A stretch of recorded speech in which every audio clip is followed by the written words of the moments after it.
Lo bueno es que teníamos esta doble sesión y eso permite que hoy adelantemos casi todos los temas, que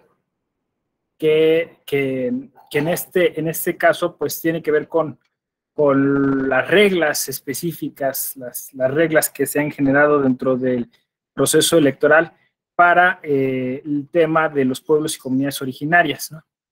Entonces, son reglas que son bastante conocidas, muchas de ellas se han ido incorporando a través de criterios jurisprudenciales y muchas pues de ellas tienen esta característica de colocarse dentro de un contexto de lo que se denomina garantismo, ¿no? Garantismo procesal. Entonces vamos a estar poco trabajando sobre ellas. Yo estaré muy pendiente de el chat y también de si desean abrirnos su micro. Sería muy interesante igual para que nos compartan alguna experiencia. Siempre son muy bienvenidas y valiosas porque eso pues ilustra lo que yo iré como mencionando, ¿no? Como una serie de claves hermenéuticas para leer este tema que dentro de un diplomado de Derecho Procesal Electoral pues es sumamente importante porque se presentan de alguna forma como un tipo de excepciones, ¿no? Más que reglas, excepciones a la regla. Yo creo que ese sería el contexto. Bueno, pues gracias Víctor, gracias Jaime, gracias Noemí, Arisbeth, Marco Antonio. Buenos días.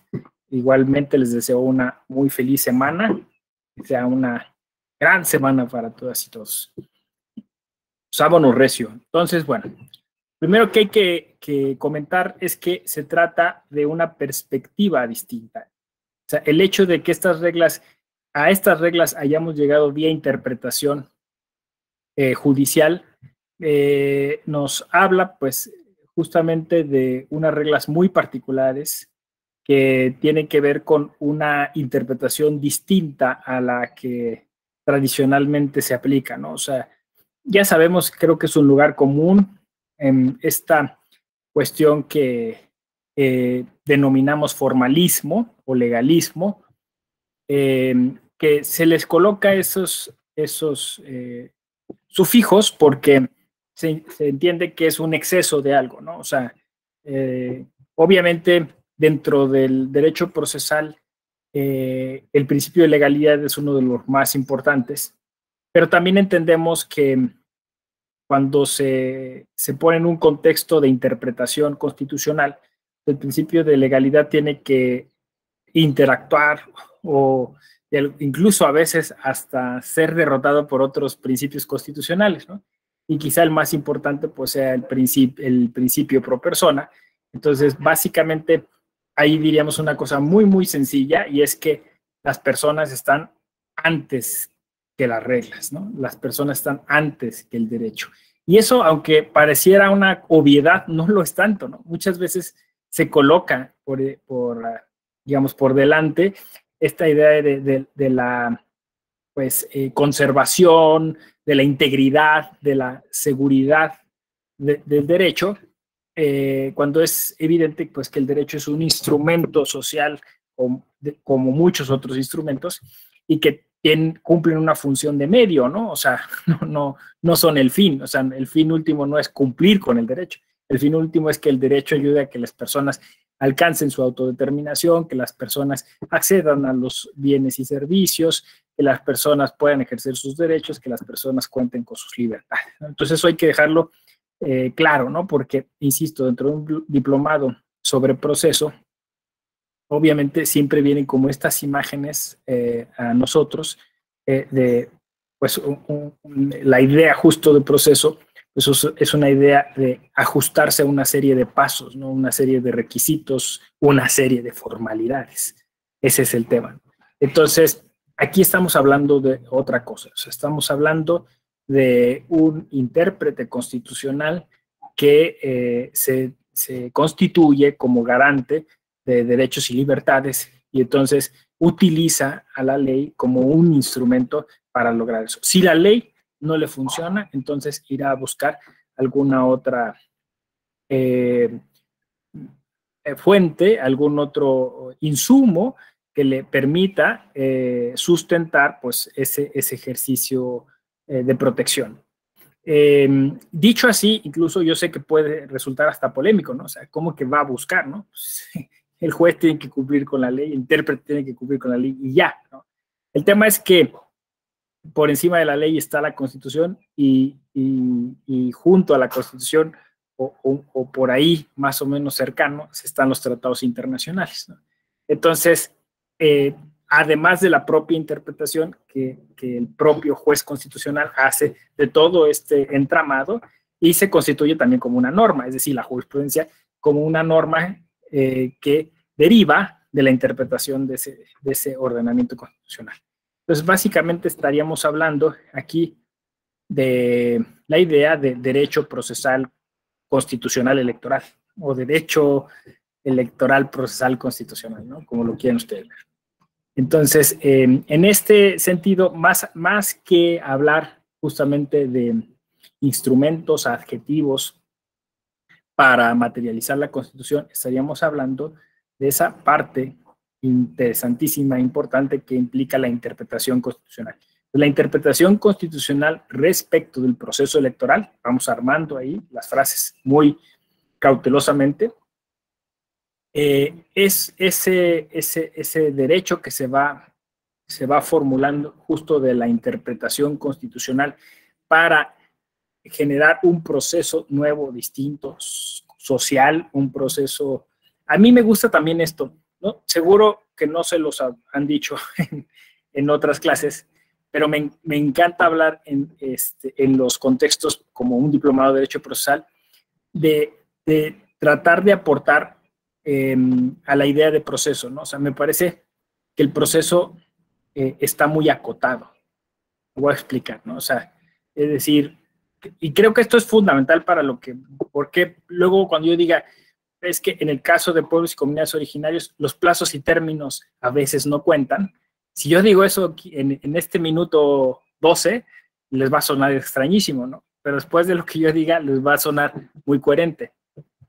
A ver, lo que pasa es que el derecho ha generado un minimalismo procesal, si les gusta este concepto. O sea, creemos que el proceso es solo la demanda, su contestación y la atención que la autoridad da respecto de eso. Por eso es un minimalismo procesal, porque en realidad el proceso es una institución social. O sea, es decir, lo vemos mucho en el contexto acotado de ese legalismo, de ese formalismo, ¿no? Que creía que se trataba de una serie de pasos, ¿no? O sea, requisitos, ¿no? De un formato. Miren, les voy a proponer otro concepto. Hemos burocratizado el proceso. Ahora, si ustedes liberan al proceso de esa carga burocrática, se encuentran con un tremendo desafío. ¿Qué diablos es el proceso para la sociedad? Y claro, incluso ustedes empiezan a jugar con esos elementos, ¿no? O sea, la cultura, incluso la cultura popular, ha coexistido por mucho tiempo con la idea de proceso, con el concepto de proceso. Si lo liberamos de esa carga burocrática, entonces el proceso es algo que transforma, ¿no? Algo que yo lo vería así como una especie de túnel en el tiempo-espacio en el que se ingresa para después terminar en una realidad mejor que la que se tenía antes, ¿no? Esa es la idea, ¿no? Entonces, digamos, lo liberaríamos el proceso no solo de su carga burocrática, sino de su odiosa carga litigiosa. A esta parte les va a gustar todavía más, ¿no? O sea, si el proceso lo socializamos, lo democratizamos, la gente lo vería con buenos ojos, o sea, lo vería como algo más cercano, pero hoy lo vemos como algo tremendamente odioso. Nadie quiere estar en un proceso. Todo el mundo, incluso tenemos frases, ¿no? Así como, es mejor un mal arreglo que un buen pleito, ¿no? O sea, porque es pérdida de tiempo, es pérdida de dinero, ¿no? Es estrés, o sea, es una serie de cuestiones, pues, no tan benéficas. Nadie quiere estar en un proceso en realidad, ¿no? Salvo que sepa que va a ganar, pero no por tener la razón, ¿no? Sí, ¿no? Por corrupción o por temas de dinero y eso, ¿no? Por cierto, les recomiendo una película buenísima que está en Netflix que se llama Percy contra Goliat. Percy contra Goliat. Es basada en un caso real de un granjero que se enfrentó a Monsanto, ¿no? Y justo empieza, ¿no? La señora dice, ¿estás seguro que te vas a ir a juicio? Y dice, ¿por qué? Si tú sufriste, tuviste estrés cuando te fuiste a sacar la foto para la licencia para manejar. O sea, imagínate lo que te va a implicar estar en un proceso, ¿no? O sea, la carga anímica y emocional. A veces pensamos muy poco en eso. Entonces, bueno, si liberáramos al proceso de su carga burocrática o de su carga litigiosa, empezaríamos a pensar en un proceso más democrático, más social, ¿no? Y más compositivo. O sea, es que parece que el proceso es irse a pelear necesariamente. Y en ningún lado está escrito que tenga que ser así, ¿no?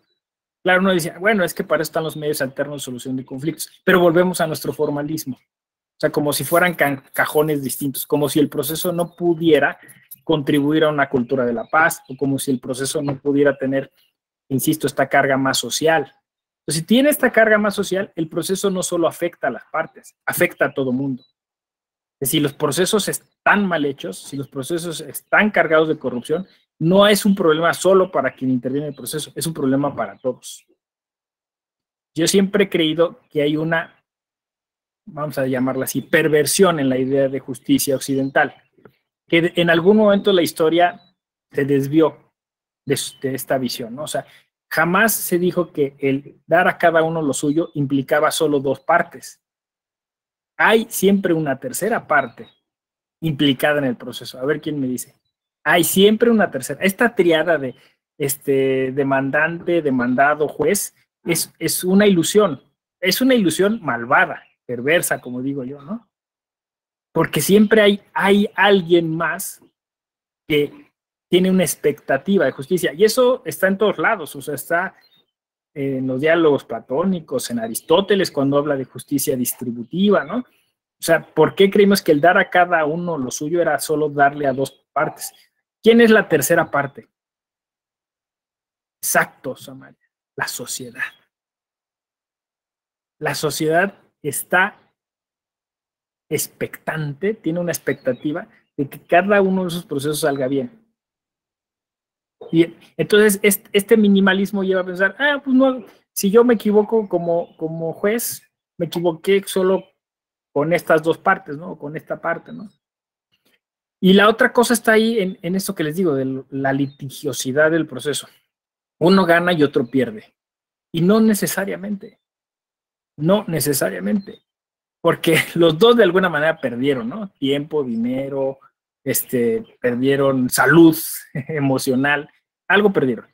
Pero también los dos ganaron, porque el que supuestamente pierde, gana, porque en el caso en que los hechos volvieran a darse, pero él estuviera del otro lado, le tocaría que le dieran la razón. No se me explico. O sea, se formula una especie de norma que sobre esto que les estoy diciendo, básicamente teoría del precedente, o esta idea del precedente, pues sí, del precedente, que la van a ver en esa película que les digo, ¿no? O sea, ¿por qué nos deberíamos de preocupar en el proceso? Porque el proceso es fuente de derecho.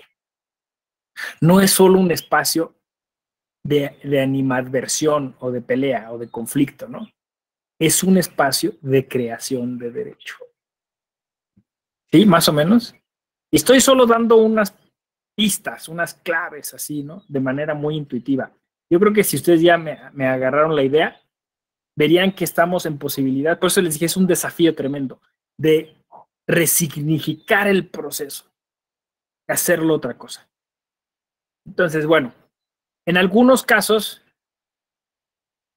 en algunas materias, pues esto es más difícil, ¿no? Pensemos, no sé, en materia penal, pero y aún en el penal están cambiando mucho las cosas, ¿no? Pero entonces, en esta materia, concretamente de lo electoral, me parece hay muchas más áreas de oportunidad. Entonces, cuando ya con todo esto que les dije, se enfrenta el intérprete constitucional a la necesidad de considerar que las partes involucradas en ese proceso específico es un grupo que requiere urgentemente de una consideración distinta, entonces se activa esta perspectiva intercultural a la que me referí, ¿no? O sea, al final de cuentas es como un foco amarillo, ¿no? Entonces dice, este no es un proceso común. Así, se enciende un foco amarillo, pum, pum, pum, pum. Este no es un proceso común, ¿no? Este es un proceso en el que tienes que poner más atención, porque si no, entonces vas a generar más injusticia social. En principio, porque normalmente en este tipo de procesos no es una persona. A mí me llama la atención que en las sentencias, siempre en las sentencias que tienen que ver con pueblos y comunidades originarias, aparece fulanita, fulanito, menganito y otros. O sea, ni siquiera tenemos un formato, o sea, tenemos que poner otros para incluir esta idea. Creo que la Suprema Corte hace poco dijo algo al respecto sobre esto, ¿no? O sea, algo así como los derechos humanos deben ser una obviedad, como a veces pasa con algunas tesis jurisprudenciales, ¿no? Puede ser personal, pero también puede ser colectivo, ¿no? Digo, como para reiterar algo que es evidente, pero que no es tan evidente. O sea, es evidente que los colectivos tienen derechos, ¿no? Eso lo tendríamos que haber sabido desde hace mucho tiempo. Que supuestamente la Constitución de 17 es una constitución social que reconoció a grupos como grupos del derecho agrario o los sindicatos, ¿no? Bueno, no reconoció en el 17 a los indígenas, pero bueno, era una demanda que se venía desde el siglo XIX y que la supercorte vanguardista de Vallarta nunca entendió, ¿no? Pero seguimos sin entenderlo hasta hoy, me parece. O sea, que no es una persona, ¿no? O sea, que es un colectivo y que es un colectivo que ha estado luchando por sus derechos desde hace siglos y topándose con pared porque no encuentra los recursos, no encuentra los medios, no encuentra los conductos para comunicarse con nosotros, ¿no? Ese es el tema. Entonces, la cuestión es que nosotros decimos, efectivamente, tenemos que empezar como a liberar los topes, los muros, para que entonces sí fluya. Por varias razones, ¿no? La principal es porque es una obligación internacional, ¿no? O sea, como Estado, nosotros nos comprometimos a eso, o sea, no, tampoco es que lo estamos haciendo muy de buena gana porque somos bien buena onda, ¿no? No, o sea, realmente es algo que nos comprometimos y que la Corte Interamericana le llama acceso efectivo y eficaz a la justicia. Porque por mucho tiempo decíamos, no, sí permito el acceso, mira, ahí está el juicio, ¿no? O sea, ahí está el medio de impugnación, ahí está el proceso. Sí, pero resulta que tu proceso es, en el 80% de los casos, no aceptas las demandas que te están poniendo, ¿no? Las desechas, te basas solo en formulismos o y ni siquiera entras al fondo, ¿no? Entonces, por eso hubo que hacer casi esta especie de reiteración o tautología, ¿no? Acceso a la justicia eficaz y efectivo. Pues el acceso a la justicia tendría que ser default, eficaz y efectivo, pero como no lo es, hay que reiterarlo, ¿no? Entonces, el chiste es que sí acceden a la justicia y la justicia le responde en tiempo y forma, ¿no? Les responde de acuerdo a lo que solicitaron. Pero pues resulta que a veces lo que solicitan, lo solicitan en función de su cosmovisión. Entonces tú dices, no, o sea, es que no lo solicitas como yo te lo digo que lo solicites, ¿no? Tienes que solicitarlo en función de lo que para mí sí es importante. Entonces, no es un acceso a la justicia. No sé si me explico. Lo que me pides, no te lo voy a dar, no te lo quiero dar. Sí hay un juicio y pídelo, pero de todas maneras no te lo voy a dar, ¿no? Entonces, ahí es donde empiezan, pues, justamente la necesidad de un tipo de proceso distinto, de un tipo de justicia distinto. Y esto le llamamos de diversos modos. Perspectiva intercultural, ¿no? Como dije yo, llamamos garantismo, le llamamos de diferente modo. Ahora, les digo, por un lado está ese compromiso internacional y por otro está la obligación constitucional. Está claramente encaminada, si digo esta palabra, encaminada en la Constitución, porque parece que la Constitución te hace como, no sé si han jugado ese pinball, se llama, creo, ¿no? Es una máquina donde hay una pelotita y entonces le apachuras un resorte y sale la pelotita, y dependiendo cómo le apachuras ese resorte, la pelota, la bolita hace un recorrido y puedes ganar premios, ¿no? La Constitución está hecha como un pinball.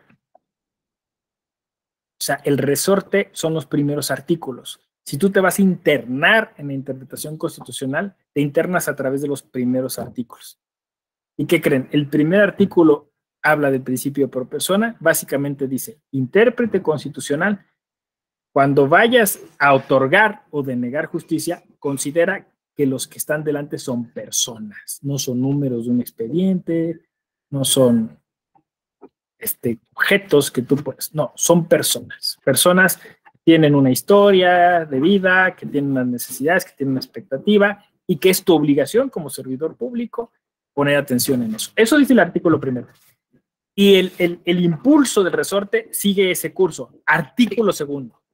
Esas personas son posiblemente de una cultura distinta a la tuya.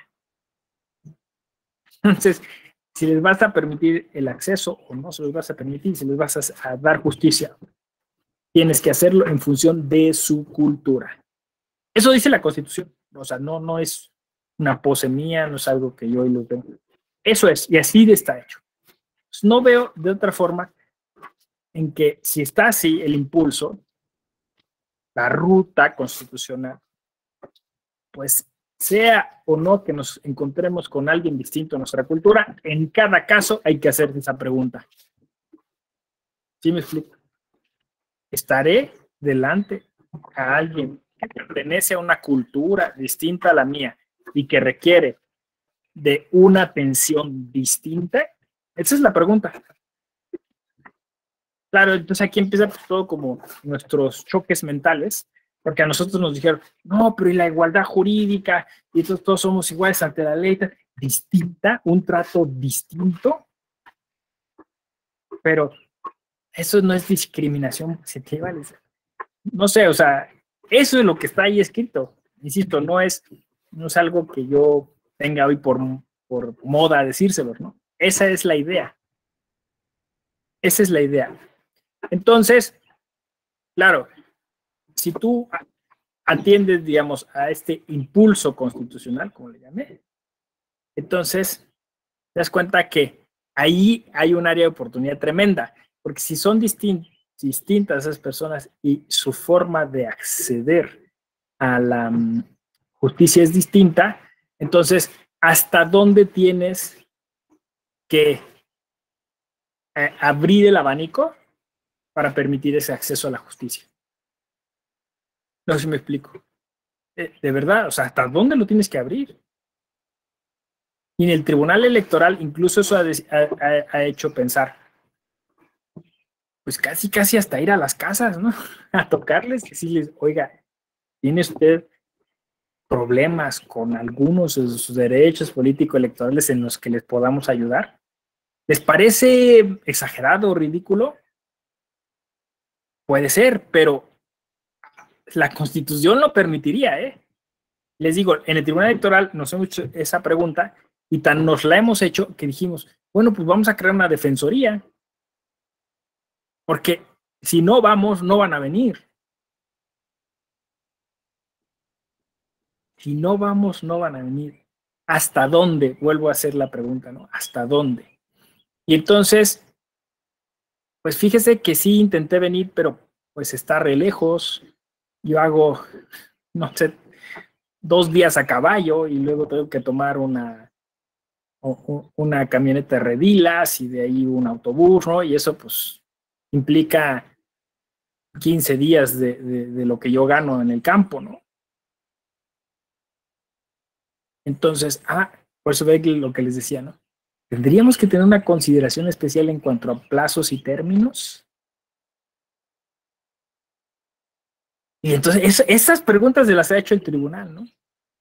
Y entonces ahí empiezan a surgir justo estas otras reglas, o como les decía yo, estas más bien excepciones a las reglas, ¿no?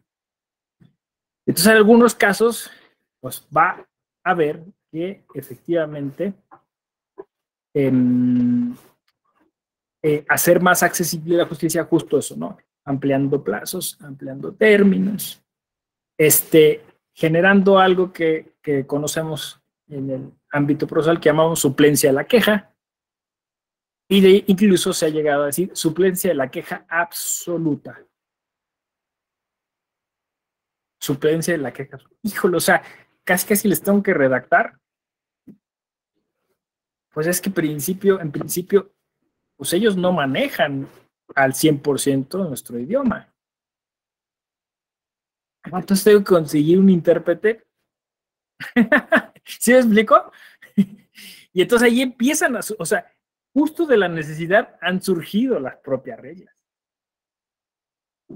Oye, es que me están explicando que su práctica electoral es distinta a la nuestra. Pues mira, manito, mira, manita, tienes el artículo 2 que dice que eso es constitucional. Tú verás. Es que no votan como nosotros en casilla cerrada y el voto entonces en lugar de ser secreto es público. Tú verás, ¿no? El artículo 2 es un gran abanico. Ahí tienes el impulso.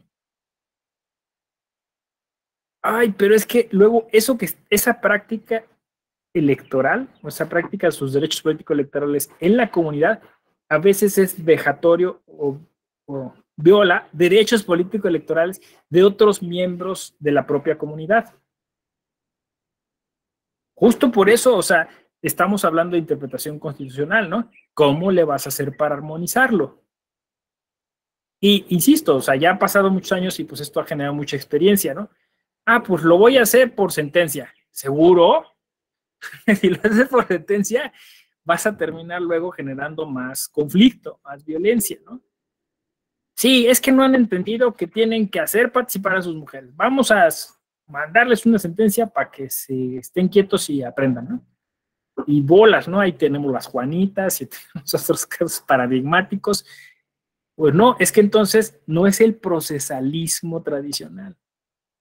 Tienes que llegar, a lo mejor, en lugar de llegar con la sentencia, tienes que llegar a armar una mesa de discusión. A lo mejor tienes que empezar a aprender sobre medios alternativos de solución de conflictos y quizás sea más oportuna una conciliación, una mediación, y que tú llegues con el código delante, ¿no?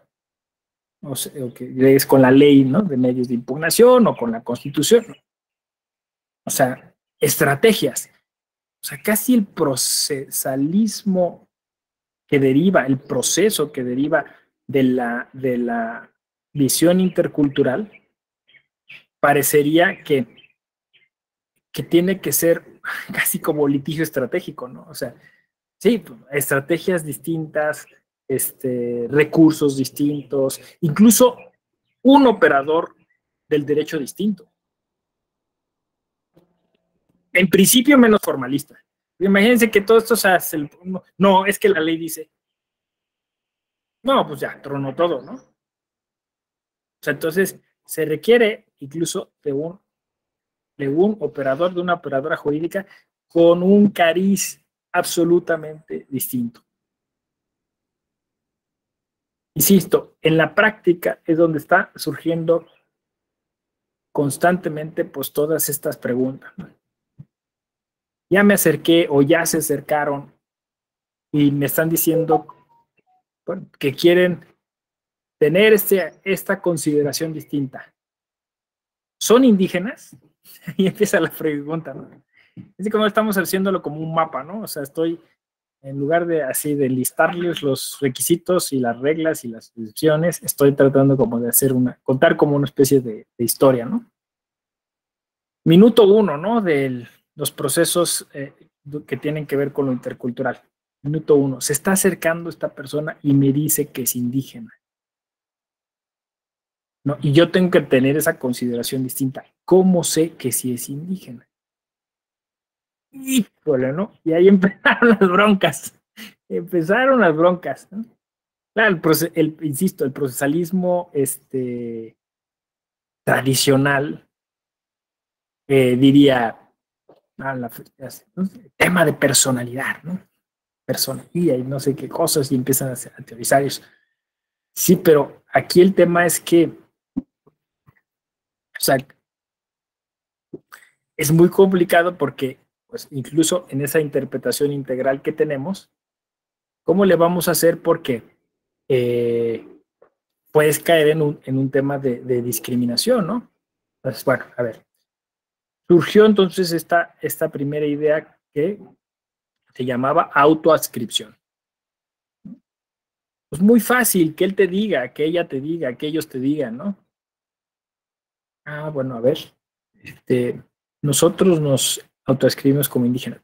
Me parecía que era lo más sensato, ¿no? O sea, en ese primer momento era lo más sensato, porque incluso en términos jurídicos, vamos a decirlo así, eh, se podía incurrir hasta en un delito si alguien se hacía pasar por alguien que no es, ¿no?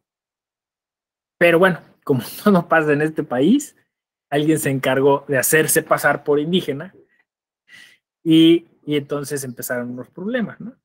Ah, pues mira, como hay un estado, digamos, una situación, una consideración para personas que pertenecen a estos pueblos y comunidades, ah, pues yo me hago pasar por tal, ¿no?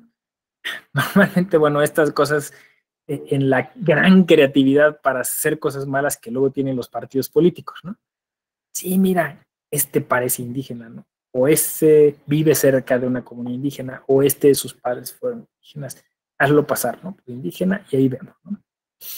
Entonces, claro, pues empezamos a tener necesidad de, que esto es muy incómodo, pues de pedir alguna prueba más, algún documento más, para que la persona, pues, nos explicara, ¿no? Si o nos justificara o nos expusiera porque su autoascripción. Entonces dejó de ser autoascripción. Ahí luego hay confusión con el lenguaje, porque si ya no es autoascripción, entonces es adscripción. Ascripción calificada, le llaman. Entonces, eh, técnicamente decir autoascripción calificada está mal. Entonces es adscripción calificada. La adscripción calificada es vamos a adscribir a esta persona dentro como miembro de los pueblos y comunidades originarias. Ahora sumamos miembros también de pueblos afro-mexicanos. Eh, eh, a partir pues de este documento o de esta probanza, ¿no? Que nos está haciendo, ¿no?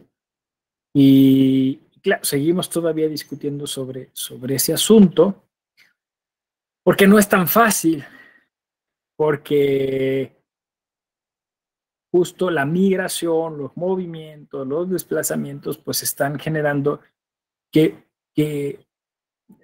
digamos, una condición que en un momento histórico podía ser muy específica y determinada, hoy no lo sea, ¿no? Entonces, pues antes, de hecho, el convenio 169 de la Organización del Trabajo es como el caballito de batalla de todos estos temas a nivel convencional, a cuando les preguntan, pues de ahí deriva todo, ¿no? De ahí deriva incluso el artículo segundo constitucional. Ustedes entonces verán que ahí mismo se explicaba, pues que son miembros de pueblos y son pueblos que han estado aquí justo antes de la conquista y que tienen sus territorios y que protegen estos territorios, que tienen una lengua y tienen una serie de costumbres que les son adyacentes, ¿no? A su cultura. Básicamente esa es. Pero ¿qué pasa? Pues que nosotros por las múltiples violencias que hemos generado, eh, proyectos energéticos, lucha contra el narcotráfico, todas estas bellezas, cosas, lo que hemos hecho es que desplazarlos. Entonces, esos pueblos que en los años 80, en los años 90 teníamos claros que estaban dentro de un territorio, ya no están en ese territorio. están hacinados en las ciudades, están marginados en otros lugares, ¿no? Y entonces, pues obviamente luego, aunque ellos preservan su identidad, pues se mezclan, ¿no? O lidian con nuestro sistema y tienen un sistema híbrido, o bueno, o incluso hay estados que no les reconocen sus sistemas. Y entonces, pues una problemática muy complicada, ¿no? Yo además creo que en el futuro el tema de la inscripción se va a poner todavía más interesante porque mucha gente que quizá no nació dentro de estas comunidades se va a empezar a escribir como indígena, ¿no? O sea, hay un retorno a la comunidad. Pues va a haber gente que va a empezar a interactuar con esas comunidades y pues va a volver y un día se va a querer escribir, ¿no? Y va a tener ese derecho porque al final pertenece a la comunidad, ¿no? Dice Joel Alberto, heteroadscripción. Me gusta mucho ese concepto. Gracias. Exacto, una heteroadscripción. Joel Alberto Escalante dice, ¿qué características prevalecen o más bien son determinantes en la adscripción calificada? Muy buena pregunta. Fíjense que, de hecho, trabajamos en una sentencia en Sala Ciudad de México sobre ese tema, porque el pueblo originario, el barrio originario en Ciudad de México, decía que ellos tenían un sistema, unas reglas para determinar la adscripción y generaron un concepto que se llamaba relevancia comunitaria, ¿no? Entonces, se pone más interesante todo este asunto, ¿no? Porque, fíjense, el artículo segundo, esto quizá me faltó explicarlo, Joel, y el convenio 169 y todo el marco internacional de derechos humanos insiste en un principio que es el principio de autonomía. O sea, la autodeterminación, que es un derecho, ¿no? Genera una autonomía en donde entonces la comunidad tiene reconocida la posibilidad de generar sus propias instituciones jurídicas y políticas. Entonces, eso es un derecho a nivel internacional, ¿no? Insisto, algunas entidades federativas, aunque usted no lo crea, en 2022 no lo han reconocido así, ¿no? Entonces, aunque está a nivel constitucional, en muchas constituciones locales no está reconocido así. Pero a nivel internacional sí y a nivel constitucional sí. Entonces, esto supone que la comunidad se dota de reglas para determinar quién pertenece o no a su comunidad. Eso puede generar eventualmente, obviamente, conflictos, ¿no? Porque, pues, o sea, a nivel nacional es evidente que ya no existen los apátridas, pero bueno, o sea, el Estado mexicano no puede de alguna manera exiliarte o expulsarte, ¿no?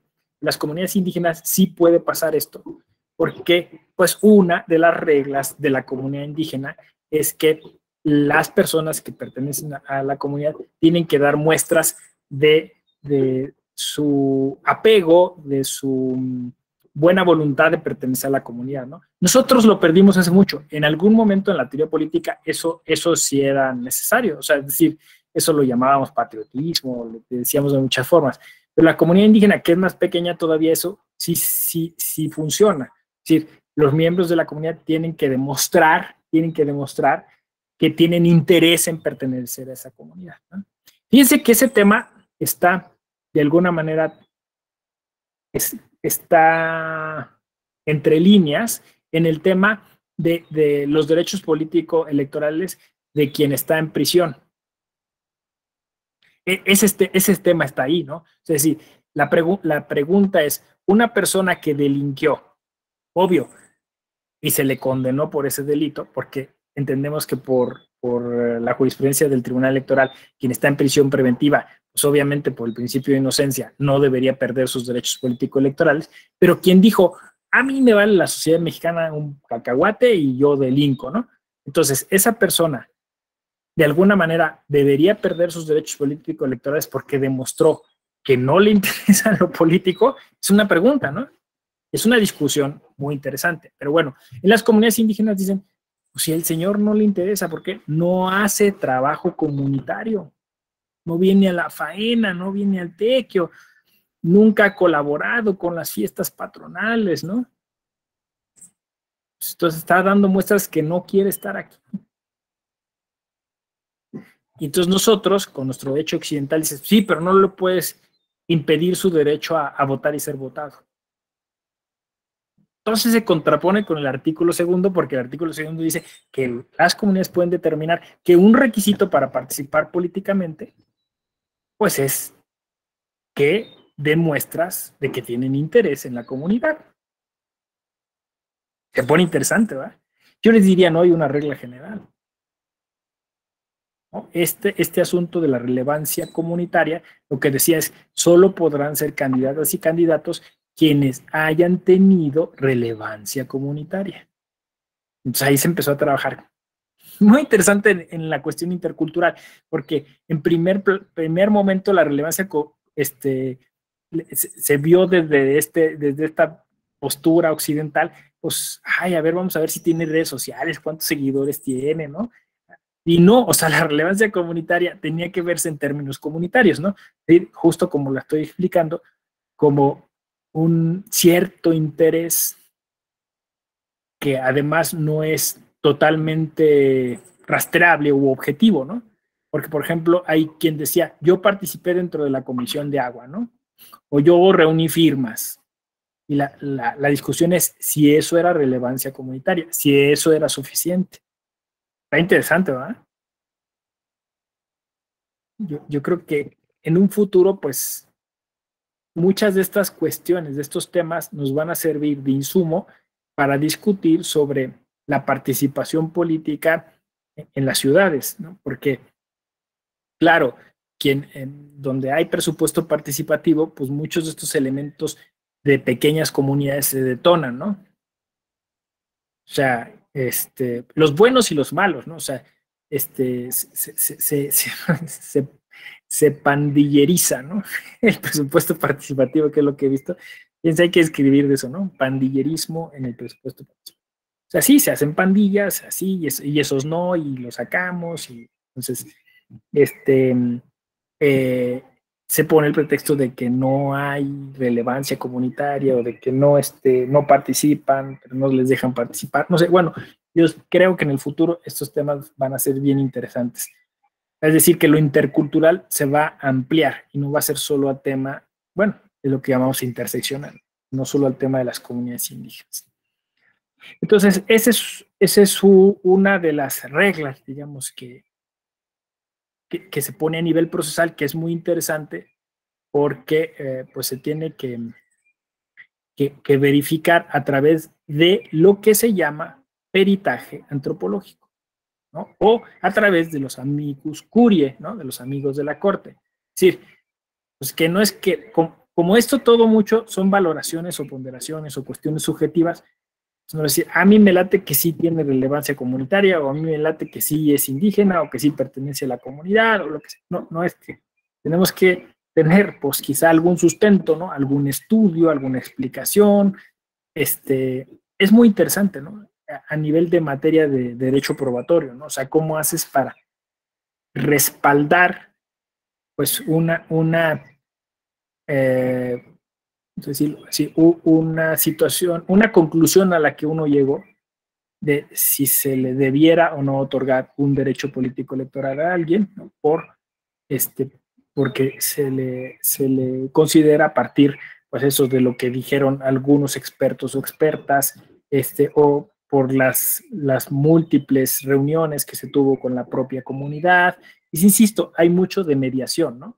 Porque a lo mejor en esas reuniones para determinar esas reglas, porque esa es la perspectiva intercultural, ¿no? La estábamos platicando la otra vez con un compañero del Tribunal Electoral de Guerrero, que pues muchas veces todo eso no pasa, digamos, al expediente ni a la sentencia, ¿no? Entonces muchas veces es, oigan, y yo les sugiero esto, ¿y por qué no? ¿Cómo ven? Y me decía ese compañero que una vez que lo hizo,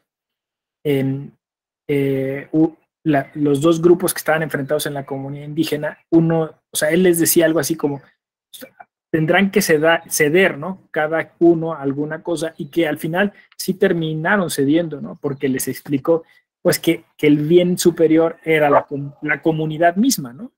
Entonces, que si seguían insistiendo en sus posturas tan radicales, pues no iban a beneficiar a la comunidad. Entonces, a veces se tiene que tomar esta postura como más compositiva para sugerir cosas, ¿no? Sugerir posibles soluciones. Entonces, ese cariz, me parece, tiene estas reglas distintas del derecho procesal intercultural, ¿no? Se pone muy interesante. Bueno, hasta aquí preguntas, comentarios, aprovechando que Joel preguntó alguna experiencia que nos quieran compartir. Dice Claudia, no, Verónica, no. Alguna. Adelante, Vero. Gracias, doctor. Sí, un comentario. Aquí en Morelos, en el 2018, una persona indígena, pues presentó un escrito a través del cual solicitaba que su pueblo era el de, no recuerdo qué municipio indígena, creo que el de, bueno, no recuerdo el municipio. Y entonces por ese escrito, pues lo mandaron y lo archivaron, así como asunto totalmente concluido. Y desde el 2018, o sea, hasta la fecha, pues se ha estado dando cumplimiento y cumplimiento, porque pues nunca el OPLE de Morelos emitió las las afirmativas, ¿no? A favor de este sector. Incluso, pues, en el proceso del 2018, pues el municipio indígena se reguló conforme a lo que es el código, ¿no? Y no se respetó en sí su autodeterminación para regirse como pueblo indígena. Sí hubo un gran precedente, no sé si tenga conocimiento aquí de la comunidad indígena en el 2018, y todo se generó por un escrito tan pequeño, dijeran muchos, tan insignificante, pero pues que no le dieron la importancia y lo mandaron y lo archivaron. Y pues fue hasta sala superior y con esa determinación que emitió la sala superior, porque pues obvio que los consejeros tienen diferentes criterios, ¿no? Cada uno, cómo se autodeterminan estas personas de las comunidades indígenas. Y pues bueno, se hizo un estudio antropológico, totalmente un andamiaje, para que pues hasta ahorita las comunidades indígenas, bueno, ya se hagan las consultas para llevar a cabo cómo se van a regir. Pero sí es un tema muy interesante. Yo la verdad no estoy muy adentrada a lo de los indígenas, me llama la atención, pero no, es un tema muy interesante, por supuesto, y pues algo también novedoso. Ese es un comentario simplemente.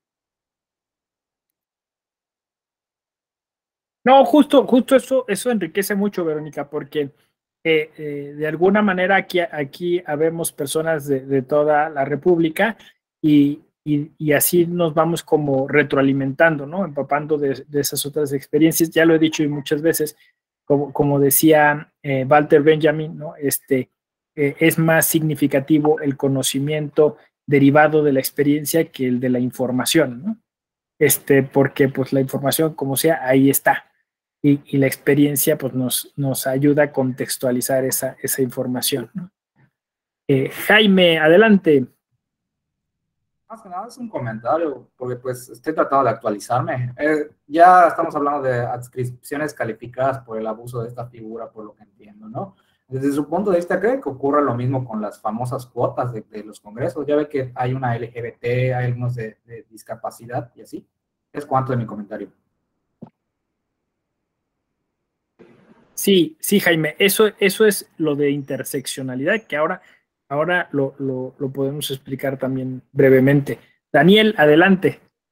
Sí, gracias, José Ramón. No, nada más una experiencia por lo que dices, que yo creo que sí el tribunal tiene una deuda con la sociedad, y el que empieza a generar ya ese proyecto de una defensoría de oficio va a permear mucho para todas esas personas, que incluso candidatos que sus propios partidos le niegan el acceso algún abogado o algún escrito, creo que puede ser y va a ser de mucha ayuda hacia la sociedad y acercar la justicia a las personas que no tienen acceso a ello es muy bueno y y va a servir de mucha confort hacia la sociedad. ¿Por qué lo digo? Porque en la primera vez que yo estuve en la Fiscalía Electoral fue cuando se empezaron a implementar los despliegues ministeriales organizados por el doctor Santiago Nieto, y eso era muy padre porque salíamos a los estados y a las comunidades, agarrábamos una laptop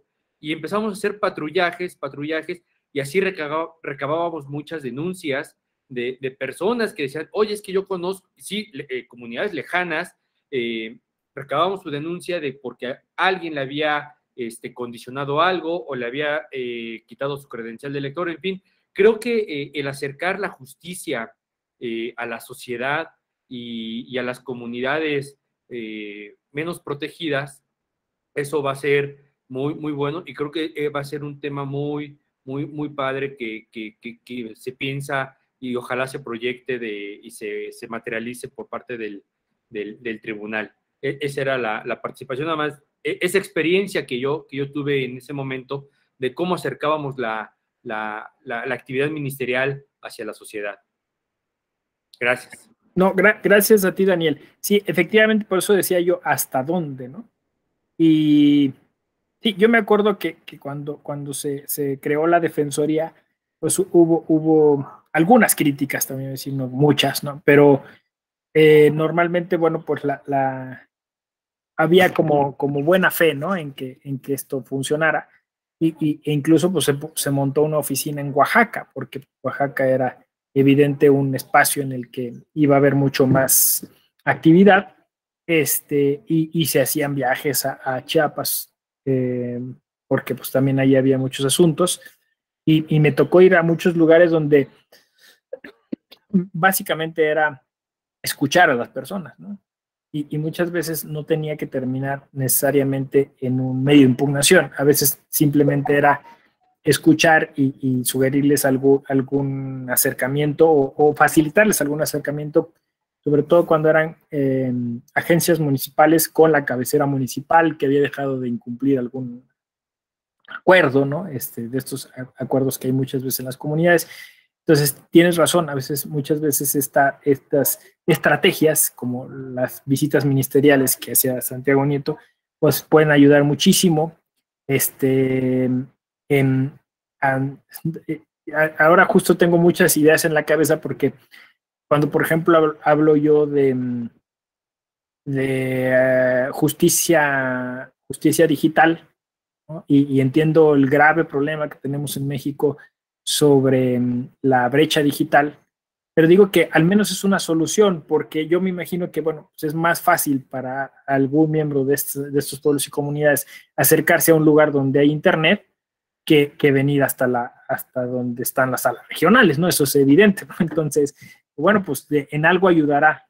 Y si en algún momento a nosotros pudiéramos acercarnos, no sé, con unas camionetitas o unos camiones que trajeran ahí pues un nodo de internet y ahí ayudarles a redactar, pues yo creo que, o sea, hay que ir pensando todas las estrategias que sean posibles, como dices tú, para acercar la justicia electoral hasta donde sea posible, ¿no?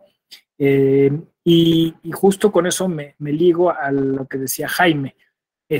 Sí, efectivamente, ahora estamos con el tema de la inclusión, ¿no? Entonces, puesto que las leyes, el ordenamiento, la justicia, se opera por parte de una clase que es la que normalmente está ahí, pues es muy difícil romper estas inercias, ¿no? O sea, es decir, los grupos que se sienten marginados, desplazados, no reconocidos, pues están pidiéndonos que les generemos esos espacios, que les generemos esos accesos, ¿no? Entonces, yo he escuchado ya en múltiples ocasiones que no debería de haber solo una defensoría para pueblos y comunidades originarios, ¿no? Que debería haber una defensoría para personas con discapacidades, debería haber una defensoría para personas de la comunidad LGBTQ+, ¿no? Que debería haber una defensoría, pues incluso aunque hay muchas cosas, pero a lo mejor una defensoría para cuestiones de género, ¿no? Entonces,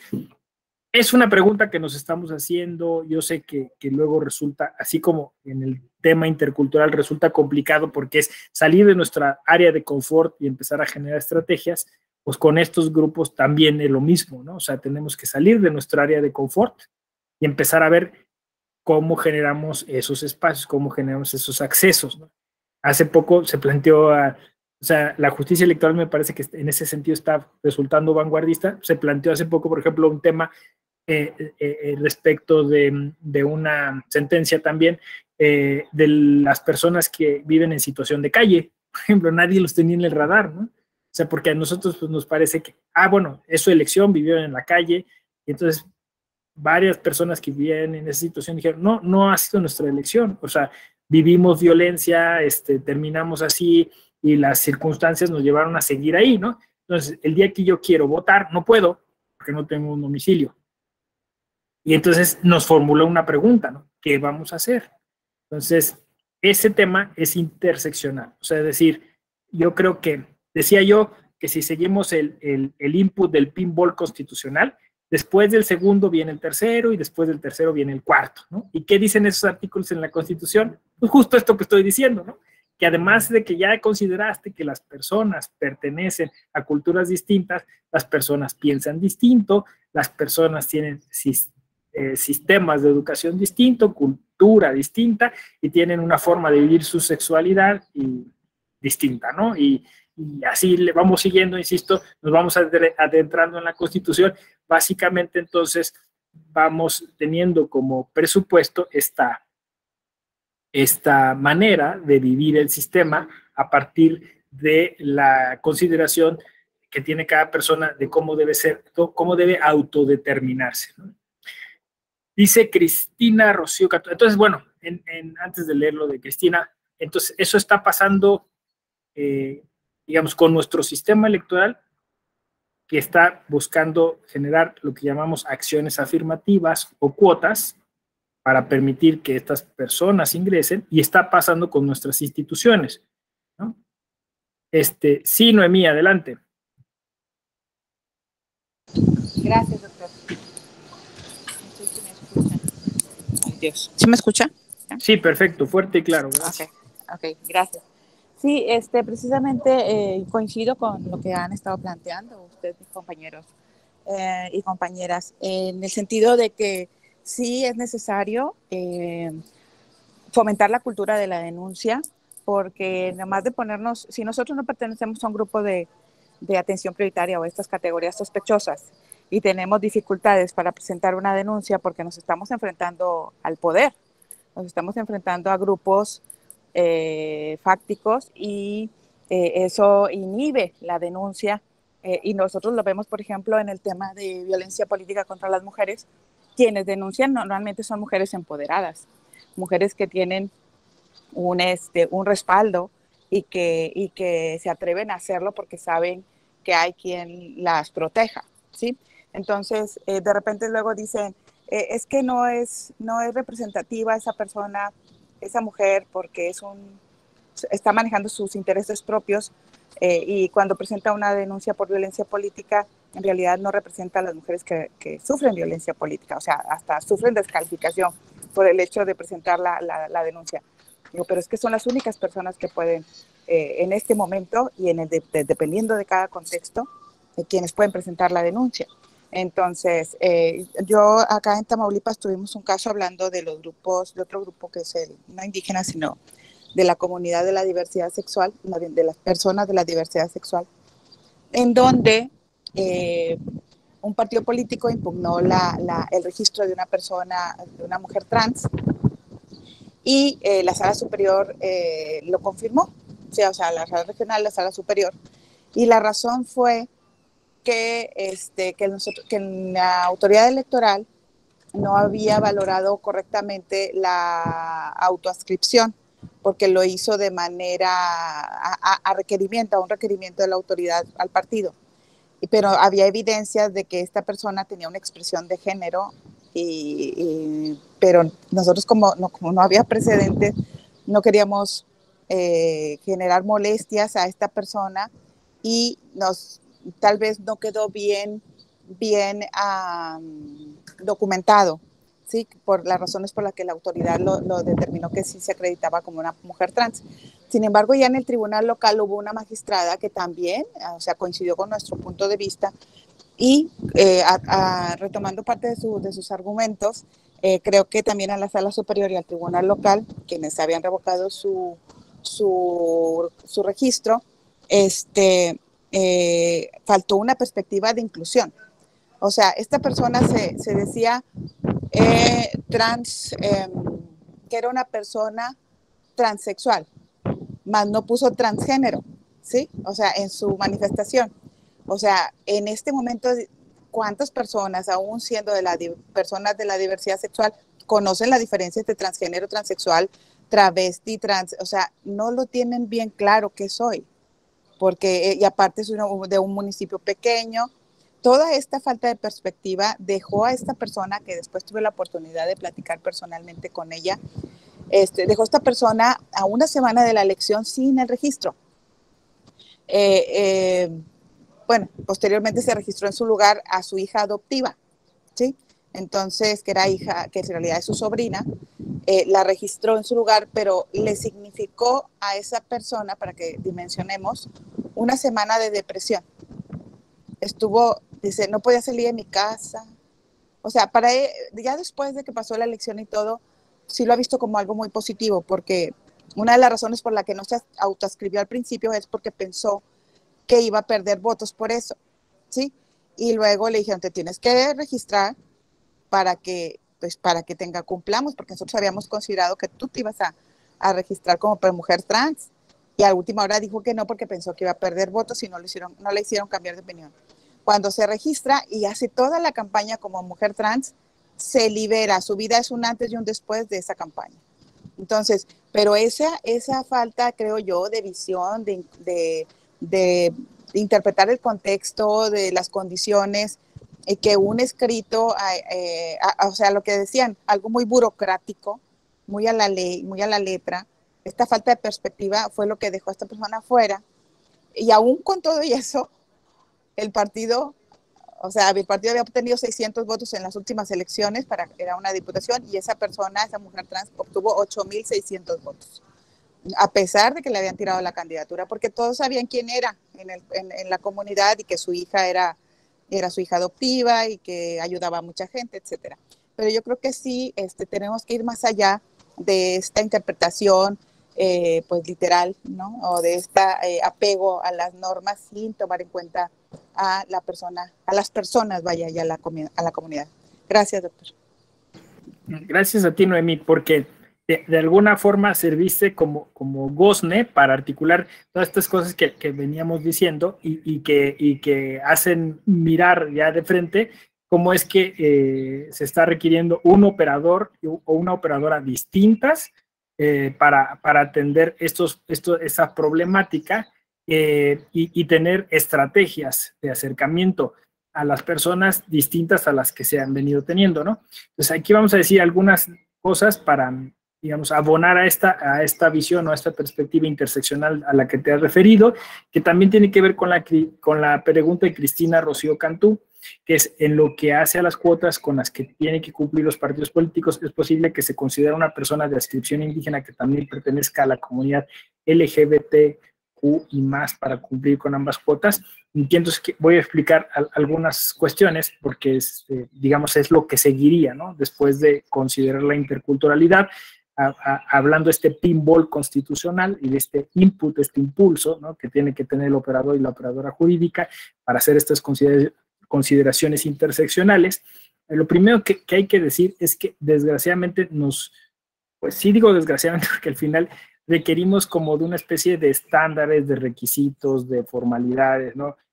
Y ahí es donde nos estamos moviendo, ¿no? Entre esto que llamamos perspectiva, que llamamos garantismo, ¿no? O sea, tenemos que ir de alguna manera haciendo como sparring, ¿no? Dicen los boxeadores, pues haciendo juego de sombra con esas reglas, ¿no? O sea, de alguna manera están ahí justo para generar, digamos, el primer nivel de igualdad jurídica, ¿no? pero pues entendemos por lo que nos acabas de comentar, Noemí, que a veces si tú te ajustas, o sea, tú crees que la sombra es la realidad, pues es ahí donde pierdes perspectiva, ¿no? Entonces, voy a decir, yo le llamo el tema de las cochinas cuentas, ¿no? Los cochinos cálculos, ¿no? O sea, si desgraciadamente los temas de cuotas, pues es un cochino cálculo, ¿no? Que tenemos que hacer para ya ven que ya, yo les decía, todas las decisiones las tenemos que solidificar, ¿no? Las tenemos que respaldar en algo. Entonces a veces dices, bueno, vamos a dejar participar a la comunidad tal o a las personas de este grupo tal, ¿no? Pero vamos, como solo hay unos puestos, como solo hay unos cargos, pues los tenemos que distribuir y entonces tenemos que hacer cálculos, ¿no? Entonces, por eso digo los cochinos cálculos, porque los cálculos, por más que uno quiera decir que se hicieron de manera matemática, pues siempre hay un factor de injusticia, ¿no? O digamos, pues de dejar fuera a alguien, ¿no? Y entonces, eso tiene que ver un poco con lo que tú dices y con lo que dice Cristina, ¿no? Desgraciadamente, en esos cálculos, a veces a las personas que se adscriben a diferentes grupos que son relegados, pues les exigen que se identifiquen con uno, ¿no? Lo cual, pues, a plena luz del día, pues es una discriminación, ¿no? O sea, pues es que yo soy mujer transexual indígena. Escoge una. No puedo dejar de ser eso, ¿no? O sea, soy las tres cosas, ¿no? ¿Sí me explico? Ajá, exacto, mushe, perfecto, Jaime, ¿no? Entonces, exacto, escoge una. Pues, y voy a escoger una, pero como dices tú, la sociedad ya sabe quién soy. Y de los tres grupos van a venir a votar por mí, ¿no? O de los tres grupos esperan que yo alcance eso para generar representación. Se pueden incluso hasta sentir traicionados si yo elijo solo una, ¿no? Creo que es un problema que tenemos en el derecho. O sea, estamos generando acciones públicas o política pública que es discriminatoria a veces, ¿no? En aras de proteger, ¿no? Es una paradoja, podríamos decir, ¿no? Discriminar para proteger, ¿no? Distinguir para proteger. Yo creo que en un futuro lo vamos a superar, pero por el momento va a ser así. O sea, como dice Jorge Palacios, que habla esto de las subjetividades holográficas, ¿no? Es decir, en nosotros coexisten muchas subjetividades, somos muchas cosas. Y el derecho tendrá que irse adaptando, acoplando a la forma de ser en determinados planos, en determinados momentos. Lo que pasa es que el derecho electoral es un derecho bisagra, de alguna manera. O sea, es decir, articula muchas cosas. Y entonces no puede decir, pues aquí solo te reconozco como una de esas, ¿no? O sea, no sé si me explico. Por ejemplo, la situación de género, bueno, pues lo tiene que reconocer el derecho civil para reconocer ciertas cosas a propósito del Estado civil, ¿no? Por ejemplo, ¿no? No sé, en el tema de la famosa credencial de elector, ¿no? ¿Cómo me ponen? Si me ponen de tal forma me están discriminando, pero si no me ponen de tal forma, entonces no me están reconociendo cierto derecho. Entonces, es paradójico nuestro derecho, sí, ¿no? Pero pues justamente yo creo, mi idea es que tiene que dejarse mucho a la posibilidad de elección de las personas, ¿no? O sea, que las personas, por ejemplo, en lo que les comentaba sobre las personas en situación de calle, ¿no? Pues que la persona elija si quiere que aparezca ahí, ¿no? Esta credencial se generó a partir de la geolocalización, que esa expresión da lugar a pensar que se trata de una persona en situación de calle, ¿no? Pero a lo mejor si es, no quiero que aparezca eso, ¿no? Solo quiero que aparezcan tales datos y así. O sea, va a tener que ser mucho de, vamos a decirlo así, un sistema que sea dinámico, que sea flexible, que permita estas integraciones. Hay quien opina que esto ya es demasiado exagerado, que incluso da pie a que la gente se invente ser cosas o se le reconozca de cosas. Eso no hay forma de detenerlo. Así va a ser. De aquí en adelante, las personas van a tratar de justificar sus expresiones de vida, sus expresiones personales, y el Estado, el sistema, va a tener que reconocerle o darle argumentos de por qué no se lo reconoce, pero va a tener que ser así, ¿no? O sea, no vamos a partir ex facto, digamos, de la denegación. Entonces, claro, por ahora vamos a tener que apelar a los cálculos, pero la idea es que en algún momento de nuestra vida pública eso sea normal, o sea, es decir, que tengamos espacios para las personas que tengan las distintas diversidades a las que se adscriben, ¿no?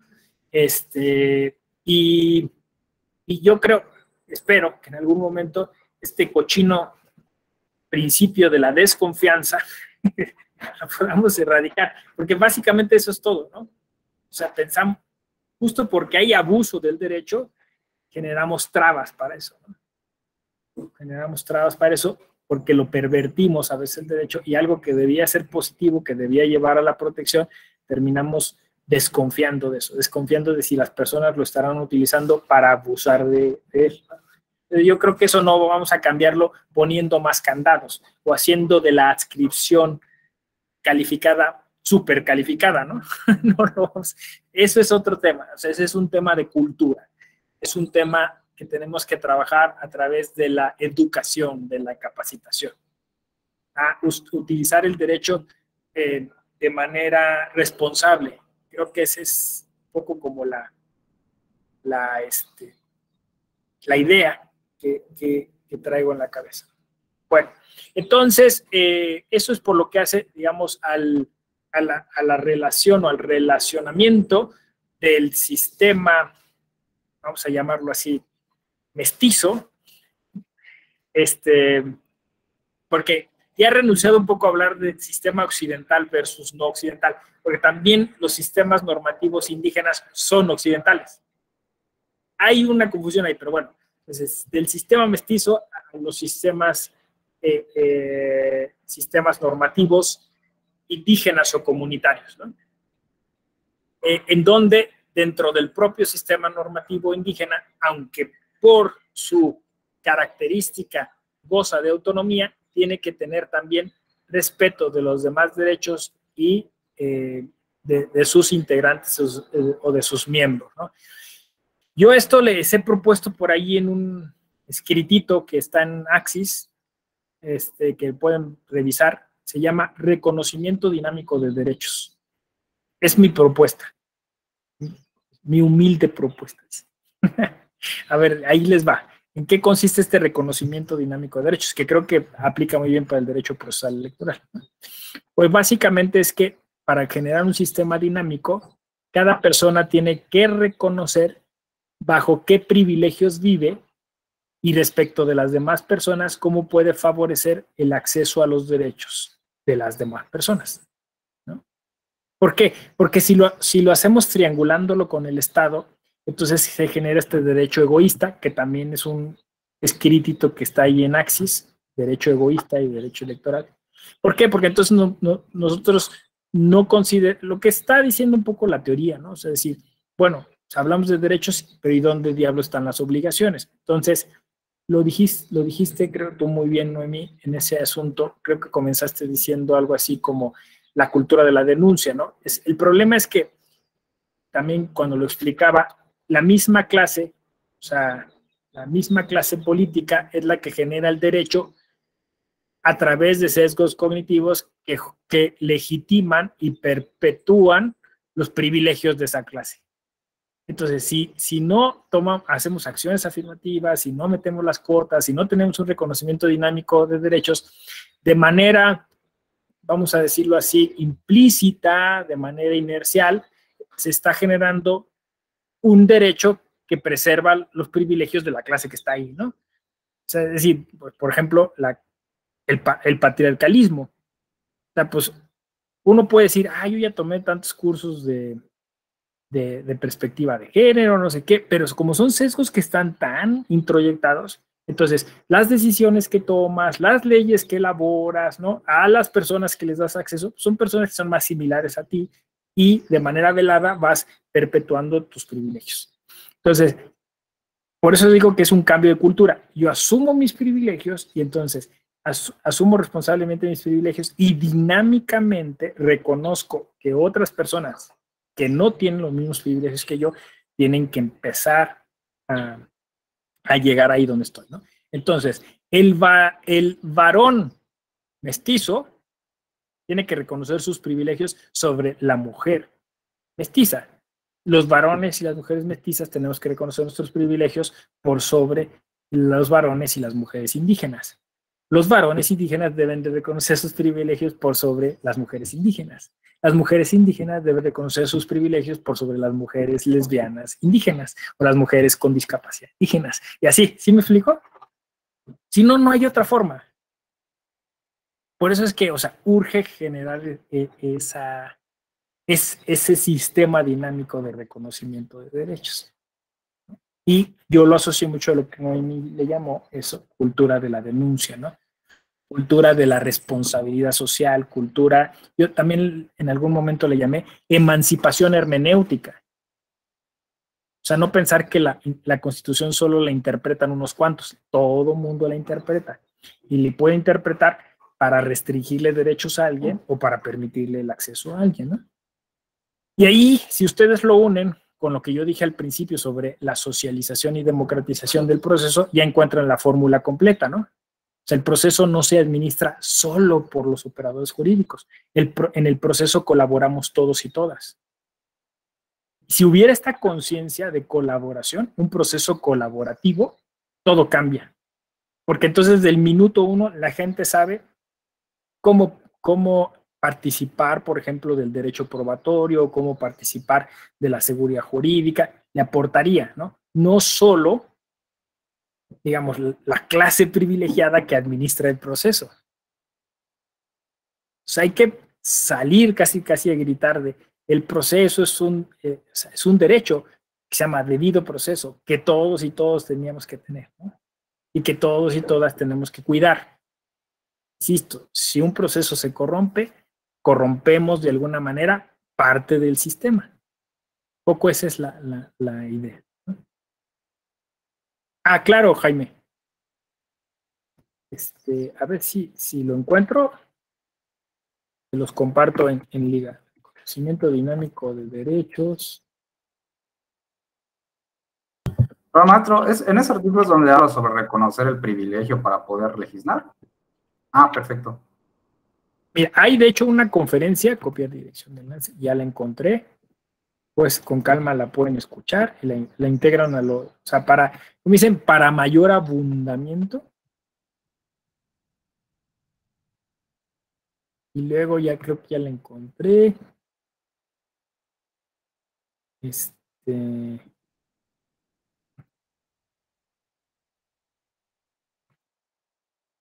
Aquí está el texto. Es lo bueno de las clases virtuales, ¿no? Que no puede ir compartiendo cosas. Y el otro les dije derecho egoísta, ¿verdad? Derecho egoísta. Derecho egoísta, Axis. Sí.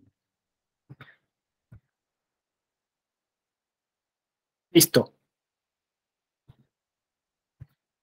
Entonces, ahí está una conferencia y dos textos, ¿no? Un poco mire, es que aquí lo interesante es eso, o sea, generar sinergias, ¿no? Por eso me interesaba mucho cuando comparten sus experiencias, porque yo, por ejemplo, con las experiencias que me cuentan, luego voy a otra clase y las comparto y alguien más me comparte y se lleva, pues eso como que, por eso hablaba yo de conocimiento significativo, ¿no?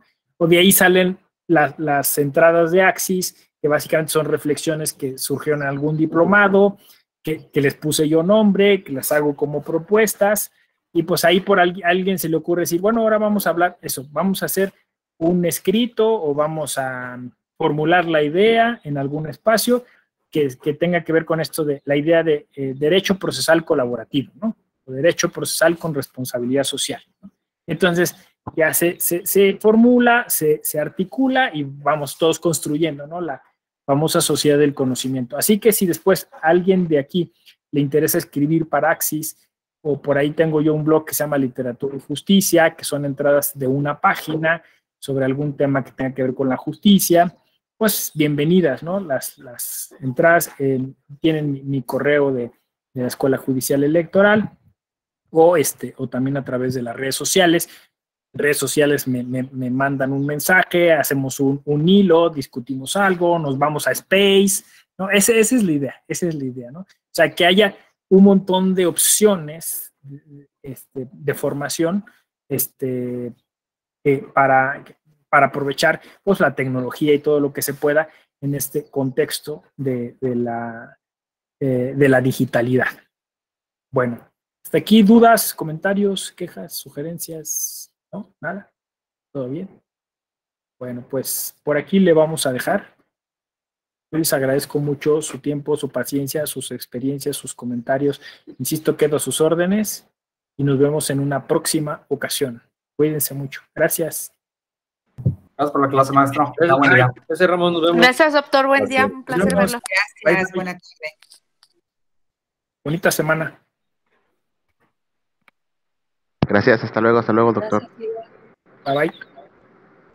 Bye, hasta luego. Bye, José María.